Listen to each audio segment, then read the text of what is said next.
ये supreme court है। पूरी दुनिया में आप फिरते हो, पता नहीं क्यों फिरते हो, सीवियां ले लेके फिरते हो। आप इधर तशरीफ लाएं और वही मौक़िफ़, बिलावल साहब हिम्मत है तो मेरा चैलेंज कबूल करें। वही मौक़िफ़ जो कल बिलावल साहब आपने पार्लियामेंट में दिया है, आज सुप्रीम कोर्ट में आके वही बातें दोहरा दें। भुट्टो की पार्टी में आज जियाले हक की बात नहीं कर सकते। तो बिलावल साहब आप किस ख्वाब गफलत में हैं? आपको किसने कह दिया कि आप उनको कंटेंट में बुला सकते हैं प्रिविलेजेस कमेटी में? और आखिरी बात, तमाम अदारे, इलेक्शन कमीशन ऑफ पाकिस्तान, वजारत खजाना, वजारत दाखिला, उनके ज़ेरी इदारे, वजारत दिफा, उनके ज़ेरी इदारे पाबंद हैं आर्टिकल 190 के तहत कि they have to come in aid of supreme court. आज अगर सुप्रीम कोर्ट फैसला करती है कि ये होना है तो फिर चाहे पुलिस हो, चाहे रेंजर हो, चाहे इलेक्शन कमीशन हो, चाहे पाक फौज हो, चाहे वजारत दाखिला हो, खारजा हो, दिफा हो, सबको सुप्रीम कोर्ट के उस फैसले पे अमल करना है, क्योंकि हम सब आईन के पाबंद हैं। आईन पे अमल होगा तो मुल्क चलेगा, किसी की मन मर्जी पे नहीं जा सकता। और एक और काम मैं कर सकता हूँ, एक और काम मैं कर सकता हूँ कि अगर आपको इतना ही डर लगता है आवाम से, आपको इतना ही डर लगता है आवाम से, तो मैं आपको ये कह सकता हूँ कि इसका तो और कोई हल नहीं है। आप रात को अल्लाह ताला के सामने सर्वसुजूद हो जाएं कि अवाम के दिलों में आपकी मोहब्बत आ जाए, लेकिन आपके कारनामे ऐसे हैं कि अवाम आपको पसंद नहीं करती। महंगाई आसमान पे पहुंची है, शख्सी आज़ादियाँ नहीं हैं, लोगों की जिंदगियाँ तबाह बर्बाद हैं। ये ईद लोगों की जैसे गुजरी है, बच्चों को पुराने कपड़े इस्त्री कर करके हमारे इन लोगों ने बच्चों को ईद के दिन जो है वो पहनाए हैं। तो आखिर में यही बात कि आज सुप्रीम कोर्ट की अहम हियरिंग है, आज फैसला होना है, इस मुल्क को आइन पे जाना है या इस मुल्क को किसी की शख्सी ख्वाहिश पे चलाना है। खुदारा, जो मैंने कल भी एक प्रोग्राम में बात की, मेरा मजाक उड़ाया गया एक सहाफ़ी भाई की तरफ से। मैंने सिर्फ इतना कहा कि ये सुप्रीम कोर्ट पार्लियामेंट की मुहाफ़िज़ है, क्योंकि पार्लियामेंट जो कानून बनाता है उसकी जो खिलाफ वर्जी करेगा उसको सजा कौन देगा? आप बताएं। सुप्रीम कोर्ट सजा देगी। अगर सुप्रीम कोर्ट आइन की हिफाजत नहीं करेगी तो पार्लियामेंट की हिफाजत नहीं होगी। पार्लियामेंट की हिफाजत के लिए आपको तगड़ी सुप्रीम कोर्ट चाहिए। और अगर आज आपने सुप्रीम कोर्ट पे हमले किए हैं और उसको कमजोर कर रहे हैं, तो पूरे 22 करोड़ अवाम में मुझे बताएं, जब हर जगह पाकिस्तानी को मार पड़ती है, आखिरी बात तवील हो रही है, जब पाकिस्तानी को हर जगह मार पड़ती है, कोई डिप्टी कमिश्नर आपकी नहीं सुनता, कोई कमिश्नर नहीं सुनता, कोई डीपीओ नहीं सुनता, कोई उठा के ले जाता है, 10 दिन पता नहीं लगता, कोई आपकी जमीन दबा ले, कोई आपको मार दे, कुछ हो जाए, जब कहीं नहीं सुना जाता, यहाँ सुनवाई होती है, फाकुम बैन अन्नास बिल अदल। अगर इसको भी आपने कमजोर कर दिया, मियाँ साहब, आपके बच्चे तो बाहर हैं, मेरे तो बच्चे भी इधर हैं, आपके भी इधर हैं, मेरे तो आबा अजदाद ने भी इधर दफन हुए थे, हमने भी इधर दफन होना है, हमारा तो सब कुछ इधर है।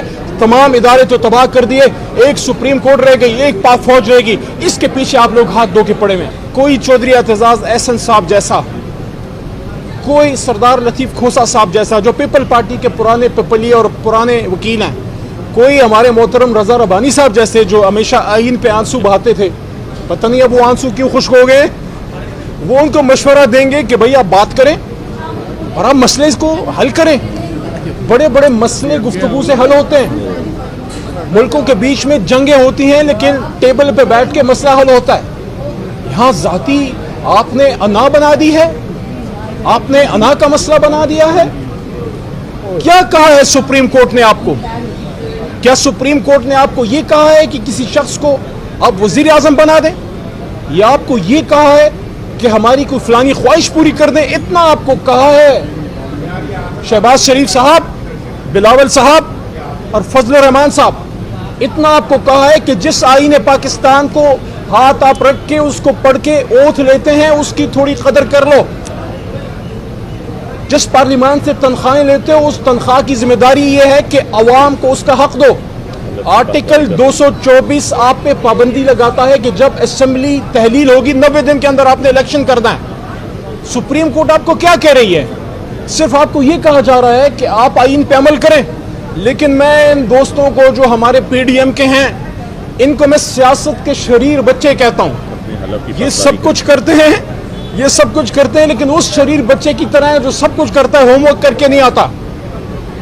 लेकिन मैं आपको बता दूं, आईन पाकिस्तान वो उस्ताद है जो आपको कान से पकड़ के आइन पे चलाएगा इंशाल्लाह। तो आपने 27 तारीख के लिए कोई जिम्मेदारी आपने महसूस नहीं की, बल्कि कल जो पार्लियामान में किया गया, शहबाज शरीफ साहब फरमाते हैं सुप्रीम कोर्ट का काम सालिसी नहीं है। अच्छा नहीं है? ये वही सुप्रीम कोर्ट है जिसने जब सुओ मोटो नोटिस लिया था, मेरी हुकूमत, मेरे लीडर इमरान खान साहब की जायज हुकूमत को घर जाना पड़ा। मेरे लीडर इमरान खान ने किसी को गाली नहीं दी। शाह महमूद कुरैशी साहब ने किसी की तस्वीर जलसे में लहरा के जज का नाम नहीं लिया। फवाद चौधरी साहब ने खुदा न खास्ता किसी जज की फैमिली को टारगेट नहीं किया। अली मोहम्मद ने किसी जज की फैमिलीज के ऑडियो लीक नहीं करवाए। मुराद सईद ने किसी को धमकी नहीं दी। शहरियार खान अफरीदी ने किसी के खिलाफ वो बात नहीं की जो आज हो रही है। हमाद अदर साहब ने कोई गलत बात नहीं की। सन से अली जैदी ने किसी जज, किसी सुप्रीम कोर्ट को थ्रेट नहीं किया। अली अमीन गंडापुर, जिसको आज गली गली घुमाया जा रहा है, जिसके साथ वो रवैया रखा गया कि अल अमान अल हफीज, आप किसी को फांसी पे चढ़ा दे लेकिन आप उसकी जात की तहकीर नहीं कर सकते, जो गंडापुर साहब के साथ हुए आप समझते हैं। उन्होंने भी कभी उस फैसले की जाती हैसियत जजों की जात को टारगेट नहीं किया। सिर्फ एक सवाल हमने रखा कि रात के 12 बजे अदालतें क्यों खुली। उसका जवाब भी मोहतरम चीफ जस्टिस साहब हाई कोर्ट की तरफ से आया था कि आईन के तहफ़्फ़ुज़ के लिए। इतना सवाल रखा और घर चले गए। डायरी उठा के चला गया मर्द बहरान। मलंग आदमी है इमरान खान, रहता भी अपने घर में था।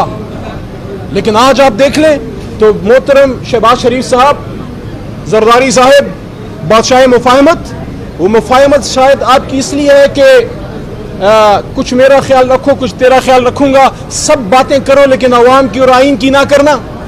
तो जरदारी साहब, मौलाना साहब, वो सू मोटो बड़ा अच्छा था, मीठा मीठा हप हप और कड़वा कड़वा थू थू, that was a good suo motu and this one is a bad suo मोटो।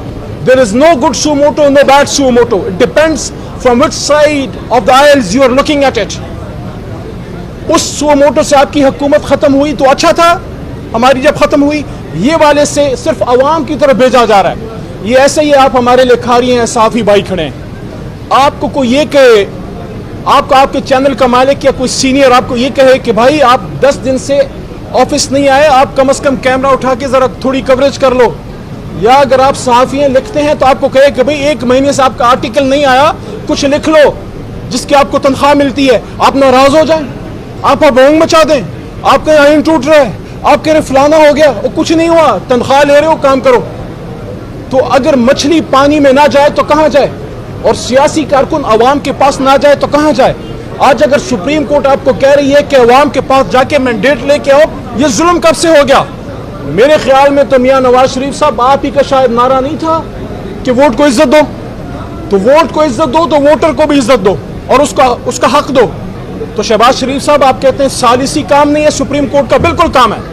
और अगर सालिसी काम नहीं है तो आइन पे फिर आप अमल करें।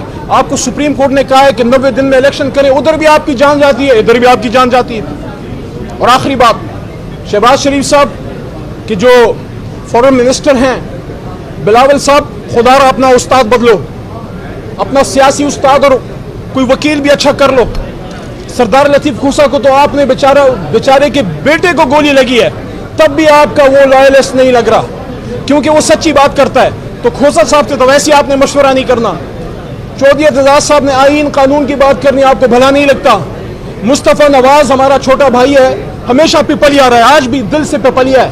उसने सिर्फ इतना कहा कि आजम सवाती से ज्यादती हुई है, उसके घर की खवातीन के सामने उसको बेइज्जत किया गया, उस पे बिलावल साहब आपने उसको पार्टी से निकाल दिया। हालांकि ह्यूमन राइट कमेटी के चेयरमैन तो बिलावल आप हमारे दौर में थे। तो अगर मुस्तफ़ा नवाज ने हक की बात की तो आपने उसको निकाल दिया। भुट्टो की पार्टी में आज जियाले हक की बात नहीं कर सकते, तो पता नहीं आप, अच्छा रजा रब्बानी साहब से भी पता नहीं मशवरा करते हैं कि नहीं, उनके थोड़े बहुत आईनी आंसू शायद अभी भी होंगे, बाकी सारे लगता है खुश्क हो गए। तो आप कल कह रहे थे, ये मैंने क्यों तमहीद बांधी, आप इतनी बचकाना बात कर रहे हैं कि जजों को तौहीने पार्लिमान में बुलाओ। पहले तो तौहीने पार्लिमान का कोई कानून नहीं, प्रिविलेजेस में लेके आना है तो बिलावल साहब थोड़ा सा पढ़ लिया करें। आर्टिकल 66 जो प्रिविलेजेस का कानून है वो आपको देता है आज़ादी इजहार राय पार्लियामेंट में कि आपको प्रोसिक्यूट नहीं किया जा सकता, लेकिन सब्जेक्ट टू कॉन्स्टिट्यूशन। और सब्जेक्ट टू कॉन्स्टिट्यूशन क्या है कि आईन के कुछ कदगन हैं। आप रियासत के खिलाफ बात नहीं कर सकते, आप इस्लाम के खिलाफ बात नहीं कर सकते, आप जजेस को टारगेट नहीं कर सकते, आप पाक फौज और उनके खिलाफ ऐसी बात नहीं कर सकते जिससे खुदा न खास्ता कोई गलत तासर हो। तो वो आर्टिकल 68 आप पे पाबंदी लगाता है कि आप जजेस को डिस्कस ही नहीं कर सकते। तो जब आप डिस्कस नहीं कर सकते तो बिलावल साहब आप किस ख्वाब गफलत में हैं? आपको किसने कह दिया कि आप उनको कंटेंट में बुला सकते हैं प्रिविलेजेस कमेटी में? तो ये आप आराम से बैठें, आईन पे आप अमल करें। और अगर आप बिलावल साहब अपनी उस बात पे कायम है, ये सुप्रीम कोर्ट है, पूरी दुनिया में आप फिरते हो, पता नहीं क्यों फिरते हो, सीवियां ले लेके फिरते हो। आप इधर तशरीफ लाएं और वही मौक़िफ़, बिलावल साहब हिम्मत है तो मेरा चैलेंज कबूल करें।